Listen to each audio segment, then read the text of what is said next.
తెలంగాణలో కాంగ్రెస్ ప్రభుత్వం వచ్చిన తర్వాత ఐఏఎస్, ఐపీఎస్ బదిలీలు జరుగుతున్నాయని మనకి చెప్పుకోవాలి. ఈ సందర్భంలోనైతే భారీ ఎత్తున ఐఏఎస్ బదిలీలు జరిగినాయి. ఈ సందర్భంగా అయితే బీఆర్ఎస్ ప్రభుత్వంలో కీలకంగా వ్యవహరించిన స్మితా సబర్వాల్ ఉంది కదా, ఆమె అప్పట్లో అయితే సీఎంఓ కార్యదర్శి మరియు ఇరిగేషన్ సెక్రటరీ అని వివిధ పోస్టులతో ఆమెకు అత్యంత ప్రాధాన్యత ఇవ్వడం జరిగింది. ఈ సందర్భంగా అయితే కాంగ్రెస్ ప్రభుత్వం అధికారంలోకి వచ్చింది. కాంగ్రెస్ ప్రభుత్వం అధికారంలోకి వచ్చి ఆమెను వివిధ పదవుల నుంచి తొలగించి ఆమెకు అప్రాధాన్యత పోస్ట్ అయినా కానీ ఫైనాన్స్ మెంబర్ సెక్రటరీగా, అంటే ఒక పెద్ద స్థాయి నుంచి ఒక చిన్న స్థాయికి డిప్యూటీ కలెక్టర్ స్థాయికి అయితే ఆమెని బదిలీ చేయడం జరిగింది. ఈ సందర్భంగా అయితే రేవంత్ రెడ్డి ఆమె మీద రివెంజ్ తీర్చుకున్నారని మనకు తెలిసింది. అప్పట్లో అయితే వాళ్ళిద్దరి మధ్య ఒక పోస్టర్ వివాదం మీద గొడవ అయితే జరిగింది. ఆ సందర్భంలో అయితే అప్పటి నుంచి వాళ్ళిద్దరి మధ్య కొంచెం గొడవ ఉందని అయితే ఈ సందర్భంగా సీఎం రేవంత్ రెడ్డి సీఎం అయిన తర్వాత ఆమె మీద రివెంజ్ తీర్చుకున్నారు.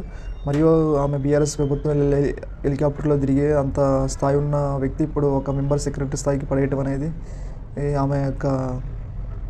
ఆమెపై వేటు పడిందని మనం చెప్పుకోవాలి. ఏదేమైనా కానీ ప్రభుత్వాలు అనేవి మారుతూ ఉంటాయి. అధికారులు తటస్థంగా ఉండి వాళ్ళ యొక్క పరిధి మీదకి వాడికి నడుచుకోవాలని మన యొక్క